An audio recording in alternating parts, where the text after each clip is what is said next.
নমস্কার বন্ধুরা, পঞ্চব্যঞ্জন হেসেলে সবাইকে স্বাগত।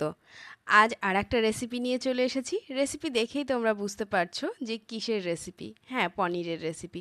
আর রেসিপিটাও ভীষণই একটা কমন রেসিপি, সেটা হচ্ছে বাটার পনির। তো অনেকেই অনেক পদ্ধতিতে এই বাটার পনির করে থাকো। তো আজকে আমি কোন পদ্ধতিতে করি সেটাই তোমাদের সঙ্গে শেয়ার করছি।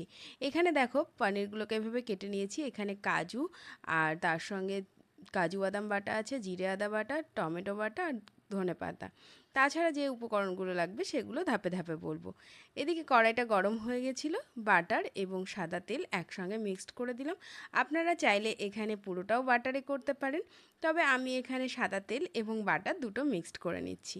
তারপরে বাটারটা সাদা তেলের সঙ্গে মেল্ট হয়ে গেলে আমি এখানে সমস্ত পনিরগুলোকে এক এক করে দিয়ে দিচ্ছি।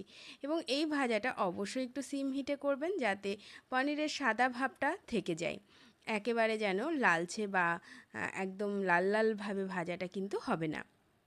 এবং তার সঙ্গে সঙ্গে কিন্তু অবশ্যই ভাজাটাও কিন্তু সুন্দর হতে হবে।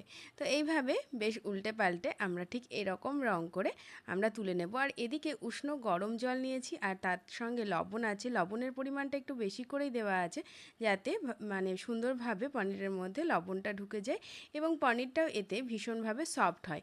এই কারণে এই গরম জলের মধ্যেই আমি সবসময় কিন্তু পনিরটাকে দিয়ে থাকি। এদিকে তেলটার মধ্যে আমি দিয়ে দিলাম গোটা গরম মশলা ফোড়ন এবং শুকনো লঙ্কা দিয়ে দিলাম। এই দুটো সুগন্ধ বেরিয়ে আসলে দিয়ে দিচ্ছি এখানে জিরে আদা বাটা 1 চামচ। এবার এইটাকে বেশ সুন্দরভাবে আগে আদার কাঁচা গন্ধটাকে বের করে নেব।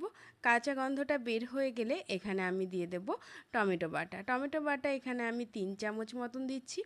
তো এবার টমেটোটাকেও বেশ সুন্দর করে আমি এখানে কষিয়ে নেব। কষানো হয়ে গেলে বেশ তেল ছেড়ে আসলে এখানে আমি দিয়ে দেব যে কাজু, পোস্ত এবং তার সঙ্গে সাদা তিল একসঙ্গে পেস্ট করে রেখেছিলাম, সেই পেস্টটা আমি এখানে দিয়ে দিয়েছি 3 চামচ। এবার এটাকেও বেশ সুন্দরভাবে কষিয়ে নেব এবং কালারটা চেঞ্জ হয়ে গেলে আমি এখানে সামান্য এই বাটি ধোয়া জল মাঝে মধ্যে অ্যাড করছি। যখন দেখব যে একদম কষানো কমপ্লিট হয়ে গেছে, তেলটা সুন্দরভাবে ছেড়ে এসছে, কালারটাও চেঞ্জ হয়ে গেছে, সেই মুহূর্তে আমি এখানে দিয়ে দিচ্ছি একটু সামান্য চিনি। লবণ কিন্তু আমি এখন অ্যাড করছি না, কারণ যেহেতু ওই জলটাই আমি ব্যবহার করব, ওই জলে বেশ পরিমাণ মানে লবণ রয়েছে, তো সেই কারণে আমি লবণ এখন দিলাম না। তার সঙ্গে দিয়ে দিলাম এখানে 2 চামচ মতন টক দই। চামচটা যেহেতু ছোট, তাই চামচের মাপে বলতে গেলে 2 চামচই দিলাম। এবার বেশ ভালোভাবে নাড়তে হবে। নেড়ে নিয়ে কষানো হয়ে গেলে আমি এখানে পনিরগুলোকে জল থেকে তুলে, জলটা কিন্তু চিপে এই সময় দিচ্ছি, এই জলটাই পরে ব্যবহার হবে, কিন্তু এখন কষানোর জন্য কিন্তু চিপে চিপে দিয়েছিলাম। তারপরে ওই জলটায় যেটুকু পরিমাণ আমাদের লাগবে সেইটুকু পরিমাণ আমরা জলটা অ্যাড করব। আর এখানে অবশ্যই আপনারা তারপরে লবণটা অবশ্যই বুঝে দেবেন, কারণ ওই যে আগেই বললাম পনির কিন্তু লবণ জলে ভেজানো ছিল। তারপরে ফুটে উঠলে কসুরি মেথির পাতাটা একটু হাতে ঘষে ছড়িয়ে দিলাম। এবার আরও খানিকক্ষণ এইটা জাল পড়বে, তারপরে দিয়ে দিচ্ছি একটু ভাজা মশলার গুঁড়ো, এবং ভাজা মশলার গুঁড়োটা দেওয়ার পরেও একবার আমরা সমস্ত কিছুকে একসঙ্গে মিশিয়ে নিচ্ছি। তারপরে দিয়ে দেব ধনেপাতা কুচি। ধনেপাতা কুচিটা আপনাদের কাছে অবশ্যই অপশনাল, আপনারা চাইলে দিতেও পারেন, না চাইলে এখানে আপনারা এটা ধনেপাতাটাকে স্কিপ করতে পারেন, তবে আমার ভালো লাগে সেই জন্য আমি এখানে ধনেপাতাটা ব্যবহার করি। তারপরে দিয়ে দিচ্ছি এখানে গরম মশলার গুঁড়ো।